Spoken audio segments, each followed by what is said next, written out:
Olá, Rosaura!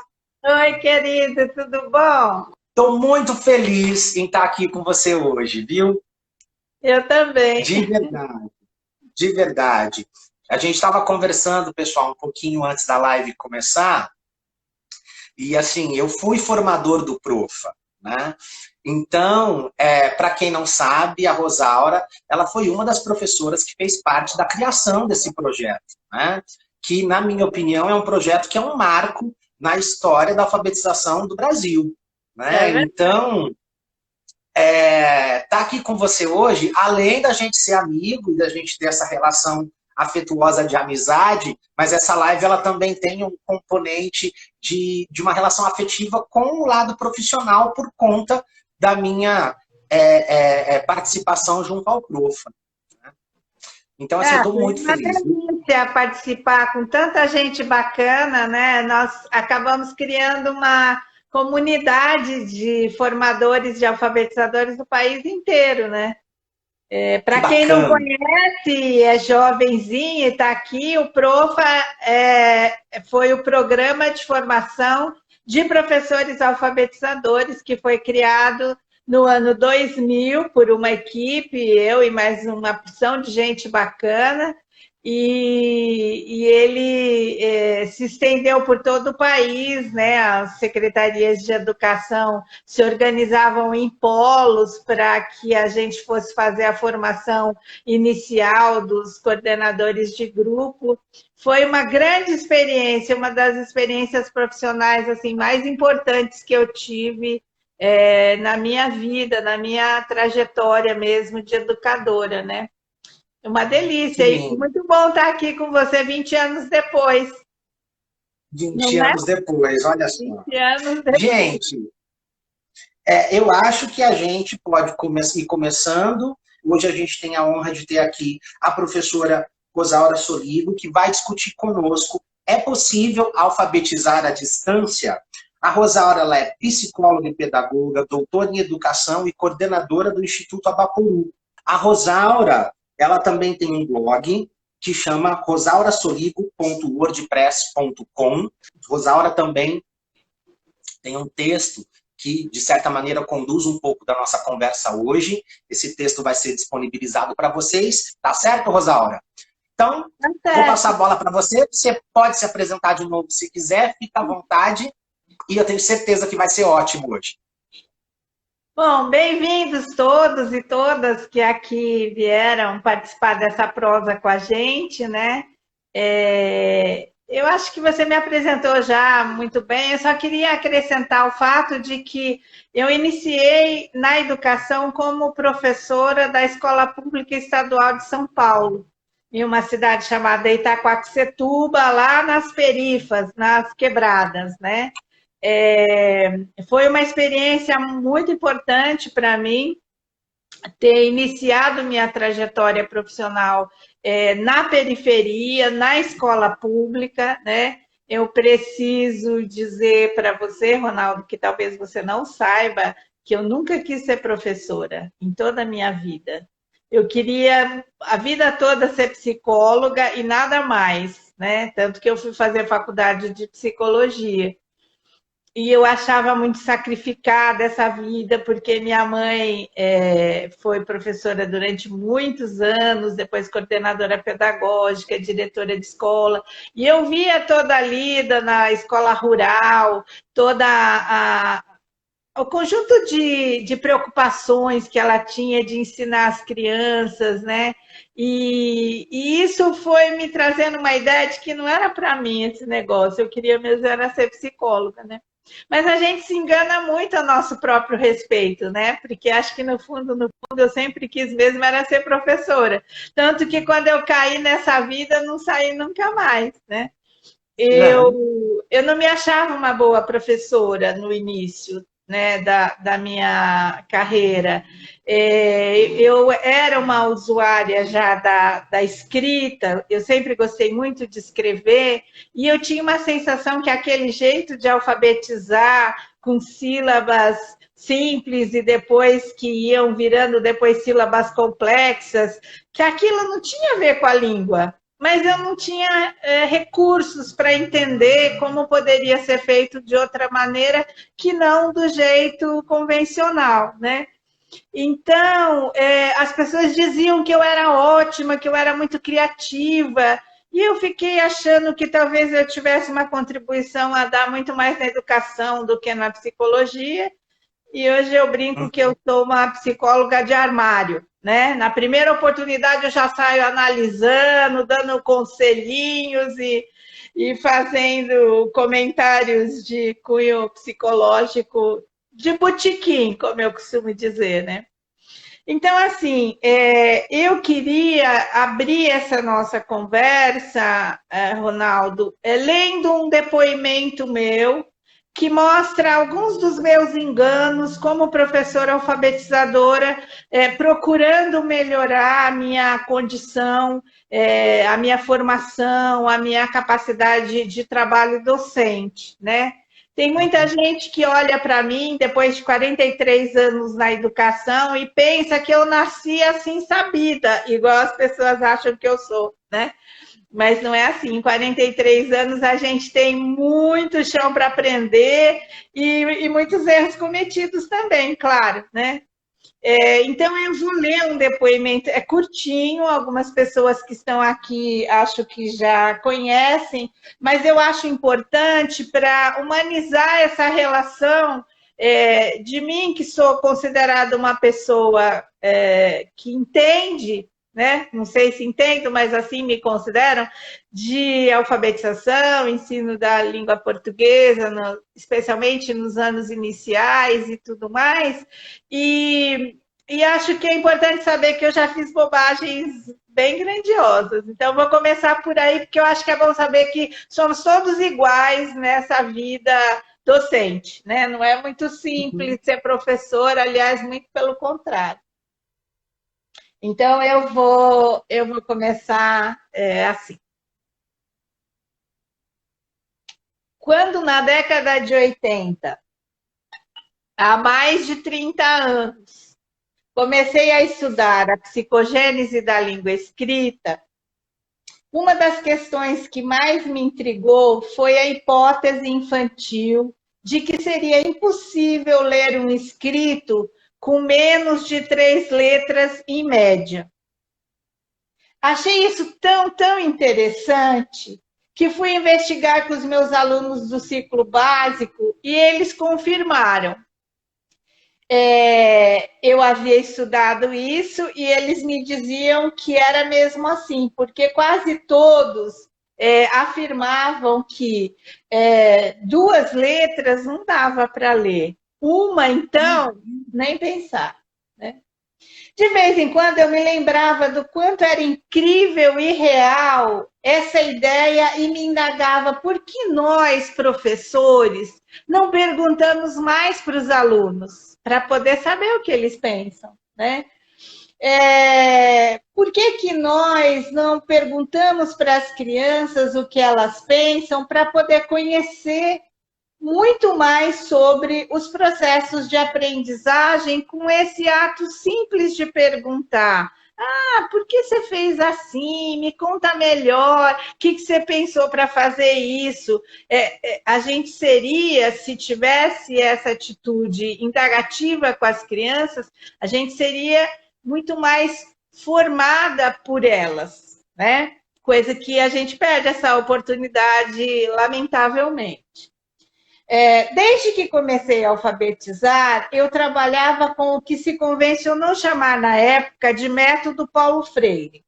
Procurava garantir um contexto de aprendizagem significativa, utilizava palavras do universo das crianças, conversava sobre o sentido que essas palavras tinham para elas e assim por diante nesse processo que muita gente passou também. Depois, partia as palavras em sílabas, propunha a formação de outras tantas palavras com as mesmas sílabas, criávamos, então, textos com essas palavras, com essas sílabas, e relacionávamos com outras anteriormente estudadas. Em um dos encontros do meu grupo de formação, nesse tempo em que eu estava absolutamente encantada com as ideias das crianças, tive de repente um lampejo de consciência que, na verdade, produziu em mim o efeito de uma avalanche. Me dei conta de que eu alfabetizava com sílabas simples, compostas, portanto, de 2 letras. Exatamente aquilo que muitas crianças acreditavam ser impossível de ler. Ou seja, eu tentava ensinar a ler usando com os meus alunos o que, conforme eu mesma havia constatado, eles duvidavam que pudesse ler. Fiquei me achando uma pessoa de inteligência questionável, que não conseguia relacionar o que lia no livro e concordava com o que fazia efetivamente na sala de aula com as crianças. Não prestei mais atenção em nada do que se discutiu até o final desse encontro de formação, em que eu tive esse lampejo de consciência, né? Pois estava tomada pela ideia de que não enxergava o óbvio, que tinha algum problema com a minha capacidade de relacionar o que aprendia com o que fazia. Foi um dos momentos mais duros da minha trajetória profissional. Eu calculava o período de tempo entre o dia que tinha tomado contato com esse assunto pela primeira vez e o dia em que me dei conta dessa contradição e constatava que, durante quase um mês, fiz diariamente algo contrário àquilo que eu mesma acreditava. Isso era para mim muito difícil de encarar, porque sempre considerei o descompasso entre o discurso e a ação um pecado ideológico a se evitar a qualquer preço. Creio que, muito por causa dessa experiência, me tornei uma formadora respeitosa com o processo de aprendizagem dos professores. Afinal, descobri na pele que adquirir um novo conhecimento não significa conseguir colocá-lo em prática de imediato. Viver essa contradição no meu trabalho de professora foi uma das experiências mais formativas para mim. Entre muitas outras lições, aprendi que é preciso ajudar os professores a não cometerem muitos equívocos desse tipo, porque alguns são mesmo inevitáveis, né? Como que seria possível, então, ajudar os professores a não cometer tantos equívocos?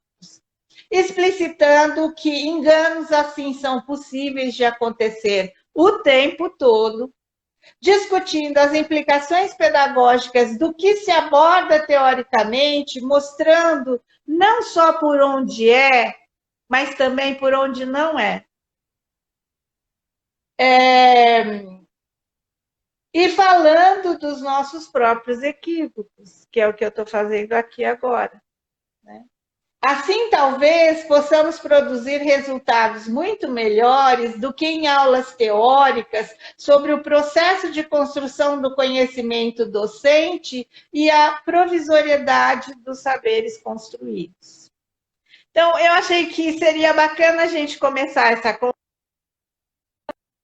por onde, há mais de 30 anos atrás, eu acabei tendo essa encruzilhada aí que foi muito formativa para mim. Você quer falar algo, Ronaldo?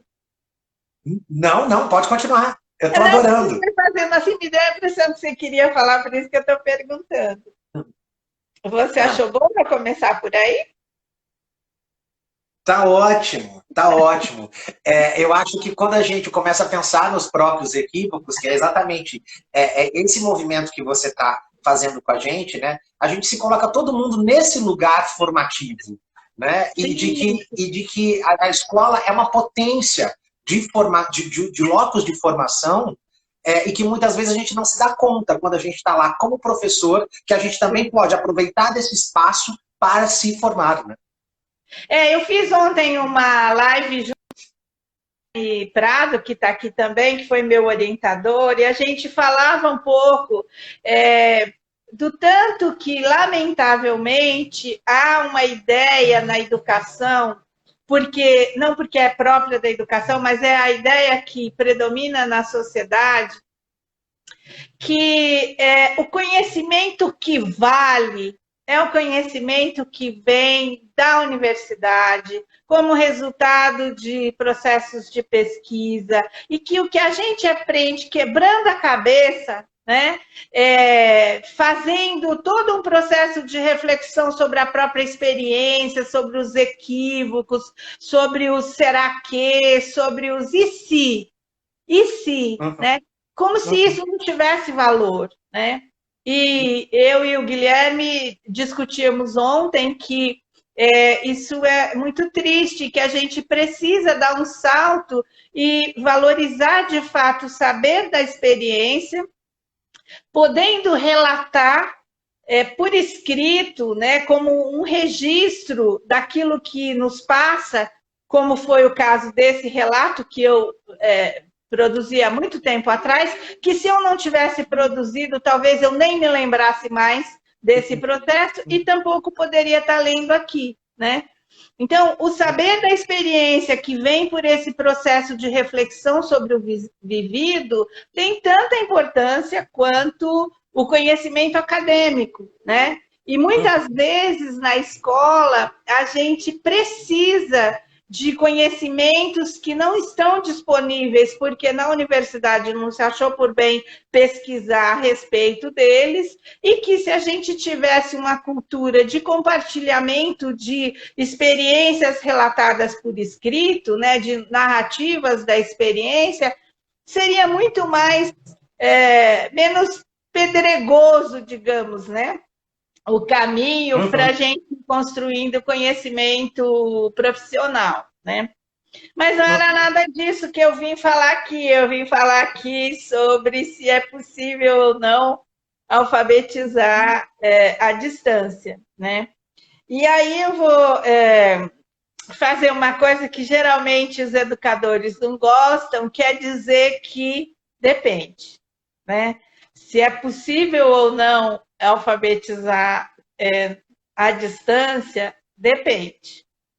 Eu saberia se eu tivesse uma turma de crianças com as quais eu já tivesse entrado nesse ano, alunos que entraram na escola e imediatamente começou o isolamento. Eu nunca vi essas crianças, fica muito difícil você estabelecer o vínculo necessário para poder realizar todo um trabalho pedagógico. Impossível não é, mas é muito mais difícil, né? Se eu tivesse conhecido minha turma de crianças e com o conhecimento que hoje eu tenho sobre o que é necessário para alfabetizar, considerando aí que quando eu falo em alfabetizar aqui hoje, eu estou falando da alfabetização inicial. Quer dizer, é o processo de compreensão das regras de geração da escrita alfabética em português, que pressupõe o conhecimento da correspondência letra-som. A portuguesa é uma correspondência entre fonemas e grafemas, se a gente quiser usar um linguajar um pouco mais técnico, né? Então, assim, tendo um conhecimento sobre por onde vai o processo das crianças, e então, em consequência, por onde deve ir o nosso trabalho pedagógico para considerar esse processo ou estes processos, e não fazer o que eu fazia e que eu trato no relato, a professora Luciana, em que ela relata como que é o diálogo que ela estabelece pelo WhatsApp com uma criança, né, com atividades de alfabetização inicial da melhor qualidade, né, que ela demorou muitos dias para conseguir encontrar com a criança, porque o celular só quem tinha era a mãe, aí a mãe foi fazer uma faxina, daí não dava conta, nível para a criança, aí outro dia também não e tal, até que um belo dia, quando ela já estava agoniada, aflita, falar com a criança, né? E estabelecer um lindo diálogo num celular horrível, usado por uma família inteira, no momento impossível para a criança. É ideal? Não. Ideal para as crianças é estar junto com os amigos da escola, com uma professora sabida de como fazer boas propostas e boas intervenções, com espaço para poder utilizar a língua em situações mais aproximadas possível do real, né, que acontece na vida. Mas se a gente não tem isso, é possível fazer algo. Porém, esse algo que ajudaria sim as crianças a se alfabetizarem é um algo que depende, né? Então, a gente tem dito que o conhecimento profissional dos professores, e claro, também dos professores alfabetizadores, ele pressupõe um pedaço de saberes relacionados aos processos das crianças, né, de aprendizagem das crianças, um pedaço de saberes relacionados àquilo que é o conteúdo oferecido nas propostas que favorecem a mediação entre essas crianças que aprendem com suas formas peculiares e esses conteúdos, né, propostos no currículo escolar. E é um pedaço que pouco se fala dele, que é o conhecimento de si, que o professor deve cada vez mais aprimorar, né? Eu tenho batido muito nessa tecla, que é muito, muito, muito importante que os professores pensem em como foi a condição deles de alunos, como foi a entrada deles na profissão, quando eles eram professores iniciantes, né? Quais foram os equívocos que eles cometeram, quais foram as situações mais favoráveis que aconteceram na sua trajetória profissional. Então, assim, um professor com esses conhecimentos vai rodar a baiana, vai fazer miséria, como a gente costuma dizer, mas vai dar conta de oferecer propostas instigantes para as crianças à distância. Volto a dizer, não é o ideal. As crianças merecem muito mais do que isso, né? Elas não merecem um professor que fique atormentando elas nas plataformas, como às vezes ocorre, porque muitas escolas obrigam os professores a fazerem coisas absurdas, muitas vezes, né, que deixam as crianças completamente desmotivadas, né? Então, assim, é possível, nessas condições, por isso que eu disse que depende. Se é uma professora que não teve oportunidade de aprender essas coisas todas, né, que compõem o conhecimento profissional e que tem a ver demais com a condição de alfabetizadora, né, que acha que é juntando fonemas e letras trabalhados de maneira descontextualizada que se vai, depois de um tempo, supostamente se alfabetizar, eu duvido um pouco que seja possível à distância, né? Porque vira uma coisa super enfadonha, né? Ficar com um professor que tenta o tempo todo arrancar das crianças práticas de memorização e fixação de partes, né? De letras, de fonemas, de sílabas, que, sinceramente, elas não merecem, né? Então, eu diria que, com uma concepção que eu considero equivocada de língua, de processo de aprendizagem, né? Quando se acredita que, na verdade, nem há um processo de aprendizagem, mas essa, lamentavelmente, é a concepção que predomina na formação dos professores, de boa parte das faculdades e na sociedade de um modo geral. Então, um professor com uma concepção adequada de criança, de conteúdo escolar, de língua, se ele é um professor alfabetizador, né? De metodologias adequadas para favorecer mediações aí entre as crianças que aprendem e os conteúdos aprendidos, se não existe tudo isso, pobres crianças, né? Então, eu tenho sempre insistido que é direito dos professores aprenderem a ensinar às crianças aquilo que as crianças têm direito de aprender. O que a gente tem dito é que o conhecimento profissional ele passa por alguns saberes, digamos assim, alguns blocos de conhecimento que uma parte tem a ver com o professor ou a professora, vou falar professora, né? Conhecer os processos de aprendizagem das crianças, conhecer aquilo que ela vai ensinar, que são os conteúdos, no caso da alfabetização, a língua portuguesa no início, né? As propostas metodológicas que favorecem a mediação entre a professora e as crianças, e um conhecimento sobre ela própria, como aluna que foi, como professora que é, adquirido pela reflexão sobre a própria experiência, né? Muitas vezes a gente, como professores, não se lembra da nossa condição de aluno. E a gente lembrar da nossa condição de aluno favorece muito a humanização da nossa relação com as crianças, adolescentes e jovens que são os nossos alunos, né? Assim como eu acho que os coordenadores pedagógicos, quando se tornam coordenadores pedagógicos, não podem esquecer que foram professores, né?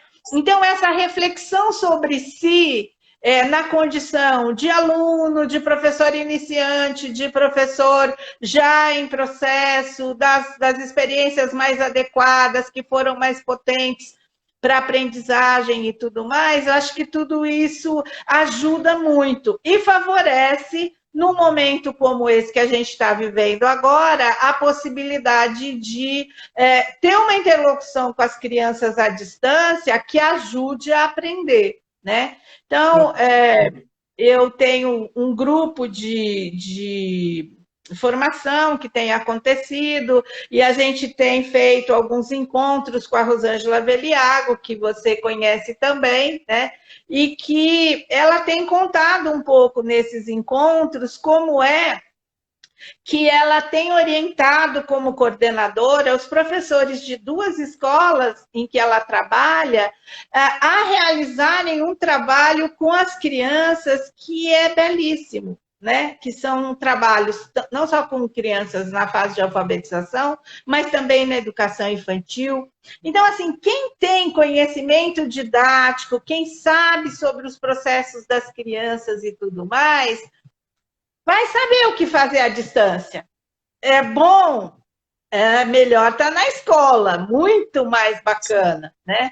Mas é o que temos para o momento. Então, há muita coisa que a Rosângela tem discutido, e eu vou retomar aqui um pouquinho, porque eu acho muito interessante pensar isso, que é assim, a escrita na internet, ela está sempre com a função que ela tem, com a função comunicativa, em que as pessoas falam umas com as outras aquilo que precisam por escrito, né? Ou tem a ver com uma situação de pesquisa, quando é pela leitura, porque tem interesse em descobrir algo, enfim. Então, isso é potente para você fazer um bom uso das situações de aprendizagem que vão colocar a língua no seu devido lugar, que é no contexto de comunicação em que ela precisa ser ensinada, e que, lamentavelmente, na escola nem sempre isso acontece, porque se artificializa, né, com sílabas, fonemas, letras, aquilo que deveria ser feito à moda da vida, né? Que é imitando as situações sociais reais de uso da leitura, da escrita e tudo mais. Então, um professor, uma professora pode ler diariamente para as crianças à distância, né? Tem professores que têm gravado vídeos e encaminhado, outras que têm a possibilidade de trabalhar com as crianças em tempo real, fazem a leitura nessa condição, né? O que é complicado para nós, numa distância, é a legião de crianças que não têm acesso à internet e que aí depende da boa vontade das professoras, da imaginação criativa das equipes das secretarias de educação para oferecer, seja via TV, via material impresso, em alguns lugares até via o rádio, que eu acho uma coisa genial, né? Lugares que não tem outra alternativa, os professores foram para o rádio fazer um trabalho para atingir as crianças. Eu tenho um amor profundo por essa gente. É a melhor condição? Não é. Mas pense, o rádio pode se modificar a partir disso. Tem uns lugares no interior do Nordeste que estão fazendo leituras literárias no rádio, coisa que não tinha, devia ficar tocando só aquelas modas que nem sempre a gente acha que são de melhor gosto, né? Quem sabe depois disso o rádio incorpora algumas práticas culturais que ajudem as crianças, né? Então, voltando à pergunta, acho que depende, né? Eu disponibilizei um texto que eu falo um pouco essas coisas, quais são os procedimentos necessários para uma criança se alfabetizar, né? Então, assim, há situações que se pode propor tanto no presencial quanto à distância, para que as crianças pensem na relação entre oral e escrito, que é fundamental para se alfabetizar, né? Para que as crianças pensem nas características da escrita, quando a professora lê e mostra onde está lendo, o título do livro, o nome do autor e tudo mais, né? Situações em que a professora propõe que as crianças encontrem palavras em textos que elas sabem de cor e que elas ainda não sabem ler, porque não se alfabetizaram, né? Então, tem lá uma determinada parlenda que as crianças conhecem, a professora diz, ó, aqui está escrito, lá em cima do piano tem um copo de veneno, quem bebeu morreu. Acha aí para mim onde está escrito piano. Isso dá para fazer presencialmente, dá para fazer à distância, né? Ou, olha, isso aqui é uma lista de bichos, que a gente já fez na escola. Lembra aquela vez que nós fizemos aquela lista dos bichos que cada um gostava mais? Então, peguei lá essa lista, agora acha para mim aí onde que está escrito camelo. E aí lá tem cavalo, tem cachorro que começa igual, termina igual. Quer dizer, isso tudo se pode fazer presencialmente, se pode fazer à distância. É claro que você precisa ter um recurso de interlocução possível, não dá para ser com esses 25% de crianças que não têm acesso à internet, né? Há outros procedimentos fundamentais, tipo fazer escolhas de quais letras usar para escrever e pensar se elas são adequadas ou não, isso dá para fazer à distância também, né? Situações em que é preciso olhar para a escrita e tentar pensar que outra maneira aquilo poderia ser escrito que não daquele jeito. Então, o professor sabendo como encaminhar a prosa com a criança, não é maravilhoso, mas dá para o gasto, eu diria, né? E isso ajuda no momento que nós nem sabemos quando voltaremos, né, a funcionar na escola, uma vez que o bacana da escola é os meninos se amontoarem entre eles, brincarem, se pegarem, né? Que eles estão desejosos disso depois de 5 meses. Aí vai voltar para a escola sem a possibilidade de um encostar no outro, né? Com um risco muito grande. Então, nós vamos ter que nos virar ainda um pouco, se quisermos ajudar as crianças a manter acesa a chama do aprendizado e nessa condição que nós temos hoje, que é uma condição ruim, porém é a que temos para o momento, né? Uhum. Já faz muito mais do que você tinha deixado. Olha, eu tô amando, eu não vou te cortar, imagina.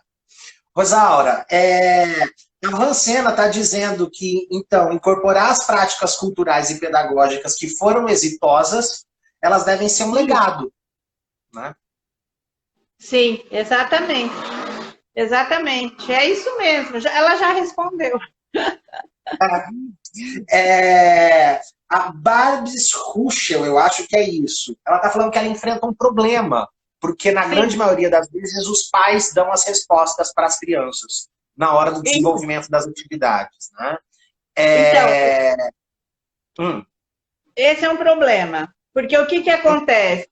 Os pais, eles só têm como referência a experiência de aluno que eles tiveram.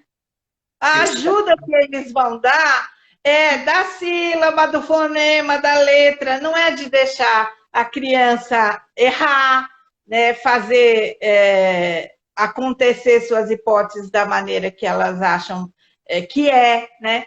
Então, me parece que se for para pedir ajuda para os pais, a gente tem que saber que pode vir uma ajuda totalmente o contrário do que a gente gostaria. Me parece importante orientar também os pais, dizer, olha, né, é de outro jeito que a gente está querendo. Só que eu tenho dito muito, Ronaldo, que a gente está pagando preço por não fazer um diálogo com os pais sobre qual é a proposta pedagógica e a educação escolar que as crianças precisam e merecem. Crianças, adolescentes e jovens dos anos 20 do século 21. Qual é a educação? É de ficar memorizando partes de coisas, com o mundo do jeito que está, com as crianças espertas do jeito que são, né? Então, me parece que no retorno nós temos que correr atrás desse prejuízo. De ir fazer um diálogo de que educação é essa, afinal, né? Porque eles estão ensinando essas coisas esquisitas a que ela se refere por culpa nossa mesmo, porque nós, enquanto escola, ficamos pedindo que ajudem nessa direção durante décadas, né? Agora eles aprenderam a fazer isso, muitas vezes fazem no lugar da criança, porque acha que é isso que vai ser bacana, né? Ninguém faz de má fé, faz porque acha que é um must, é o mais legal de tudo, né? E é interessante porque nesse momento da pandemia, a gente está se aproximando não só das crianças, como também das famílias. E o quanto que esse momento ele também pode ser um momento formativo para esses pais e para que a gente possa, a partir daí, pensar junto essa escola quando a gente tem ela de volta presencialmente, né? Perfeito, é isso mesmo. Porque nós entramos na casa das famílias, né? A gente não pode esquecer isso, para o bem e para o mal. Acho que para o bem, no sentido de que nós pudermos aprender o que é, afinal. Né? O exemplo dessa professora que eu me referi, a Luciana, né? Quer dizer, ter que esperar ter a disponibilidade de um celular, de uma mãe que teve a oportunidade de fazer faxina naquele dia e tinha marcado com a professora aquela hora pelo WhatsApp, né? Isso é muito, muito duro, né? Mas é uma possibilidade essa, de conhecer o que é a vida dessas crianças, que muitas vezes a escola não conhece, né?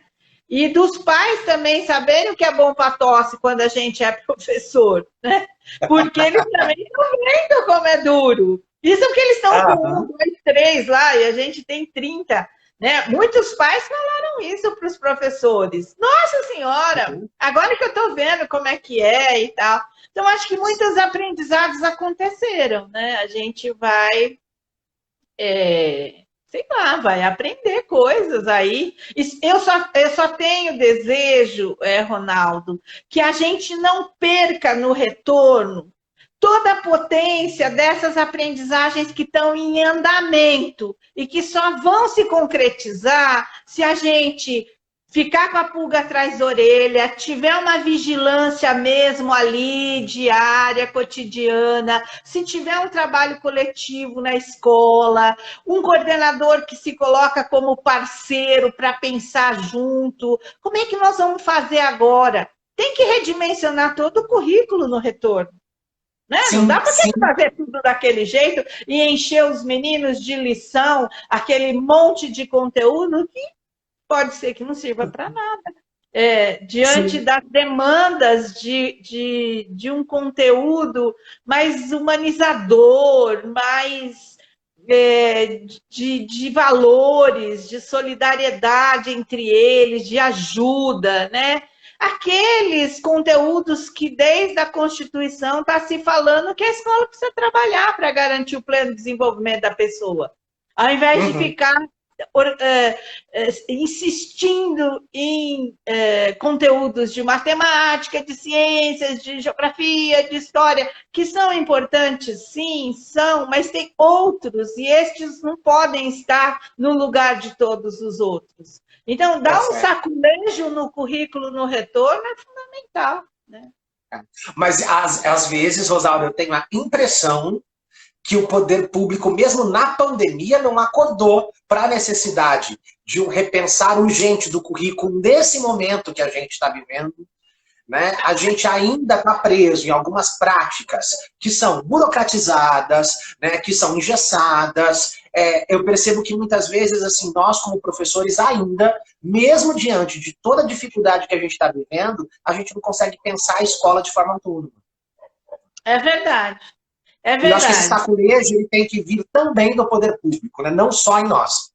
É verdade. Tem dois lados, né? O lado do movimento pessoal nosso de luta para tomar nas mãos as rédeas que a gente tem que ter do que são as políticas públicas, contribuindo com ideias, com propostas e tudo mais, mas tem que ter a contrapartida de quem é gestor, seja da escola, da Secretaria de Educação, do Ministério, nem dá para dizer, enfim, mas que pode ir criando possibilidades de ir para uma outra via, ao invés de querer fazer uma coisa massificada para reforçar o que não aconteceu. Né?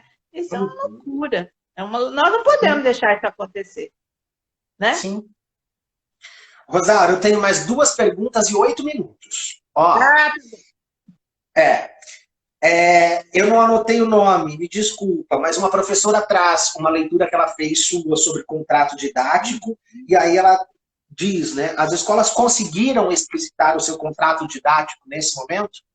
Essa é uma pergunta. E a outra é da Thaís, que ainda escuta de profissionais da educação, que ler e escrever dentro de uma perspectiva de leitura de mundo não funciona. E aí, o que fazer com os profissionais que ainda acreditam em outras concepções de educação que não corroboram com as quais a gente está trazendo aqui? Então, a gente tem, por exemplo, um site que vende uns tais materiais e cursos de boquinhas, né? Um tal método das boquinhas, que se reveste de uma terminologia chique, que é neuroalgo, né? Porque não sendo neurótico, tudo que é neuro é do bom, né? É neurocientífico, é neurodidático, Então, lamentavelmente, se vende em 12 parcelas, né? Materiais e cursos para ensinar os professores a transformarem os alunos de pré-silábicos em silábicos em minutos. E as pessoas compram. Agora, se eu fosse gestor de uma escola, que os meus professores tivessem indo buscar esse tipo de coisa e pagando em 12 vezes, muitas vezes do bolso, eu teria vergonha. Eu me sentiria responsável. Porque se uma equipe de gestão prover os seus professores dos conhecimentos necessários, aqueles a que eu me referi, sobre os processos de aprendizagem, os conteúdos, as metodologias e uma reflexão sobre si, Dificilmente esses professores que têm uma comunidade de aprendizagem na escola, que vive uma experiência de trabalho coletivo, de um coordenador pedagógico que apoia e acompanha, vão buscar soluções fáceis nos sites, né? Então, acho que as escolas têm que se converter em espaços de trabalho coletivo e formação e com a ajuda de parceiros que, se não forem experientes, não tem importância, mas parceiros solidários, né? Então, essa é uma coisa. E sobre o contrato didático, o que eu acho é que, assim, algumas escolas conseguiram negociar caminhos do ponto de vista do contrato didático, outras não, né? O que a pandemia evidenciou? Evidenciou que já existia. Eu costumo brincar que a pandemia é que nem uma TPM em mulher, né? Não tem nada que uma mulher faz quando está de TPM que não estava dado, de alguma maneira, lá no seu jeitão de ser, ainda que tivesse sob o tapete, né? O que aconteceu com a escola foi isso, um escancaramento, e em alguns casos para o bem, né? Eu dei alguns exemplos de boas práticas que aconteceram nesse período. Elas já existiam. E quando elas não existiam, elas continuaram não existindo agora. Então, acho que a questão do contrato didático passa pelo que é a concepção com a qual a escola lida no cotidiano, não só agora. Agora é um momento em que isso se evidenciou, né? Uhum. Tá certo. Rosaura, que delícia estar aqui contigo essa noite. Que bom que você gostou, Ronaldo. Vamos fazer mais. Vamos, então vamos. Olha, aproveitando. A gente pode, inclusive, dizer que teve problemas técnicos dessa vez, então que a gente vai fazer um repeteco. Aí, ó. Vamos fazer um repeteco. Para mim tá combinadíssimo já. Aproveitando, só a Rosângela Veliago está aqui com a gente na live, viu? Oba! Muito bom! E está convidadíssima também, viu, Rosângela? Para poder fazer uma live comigo. A gente depois discute o tema, enfim, isso a gente conversa. Ela é mais sabida do que eu desses assuntos de escola, porque ela coordena duas e eu estou afastada, né? Então eu grudo nela para aprender com ela. Eu acho que é difícil saber quem é a mais sabida. Rosaura, a gente tem mais 3 minutinhos. Pessoal, eu só queria dizer que domingo o vídeo está na íntegra lá no YouTube, tá bom? No canal que a gente criou dessa série. Dizer que foi um prazer gigantesco. As pessoas estão mandando muitas mensagens aqui, dizendo que adoraram o nosso papo. Enfim, eu sou seu fã, você sabe disso, né? E posso dizer que sou seu amigo também. E isso me enche de mais satisfação ainda. Né? Rosaura, você quer falar alguma coisa para encerrar para as pessoas? A gente está terminando. Eu só queria agradecer todo mundo por estar aqui com a gente. Eu só quero agradecer, Ronaldo, e dizer que assim foi muito bom poder estar aqui. Eu não sou capaz de ler tudo que aparece aí. Mal dou conta de pensar e falar. Eu pareço que sou muito descolada, mas não, eu fiz uma cola que está aqui do meu lado, tenho o computador de um lado, um cadernão do outro. Eu dou impressão, mas é só impressão. E foi muito, muito bom falar disso tudo e sair também um pouco do assunto e por outras vias. Muito obrigada. Um beijo para todo mundo. Beijo, obrigado. Pessoal, até quarta-feira que vem e domingo tem a Rosaura no YouTube, tá bom? Obrigada, obrigado. Obrigada. Tchau. Tchau, tchau, gente.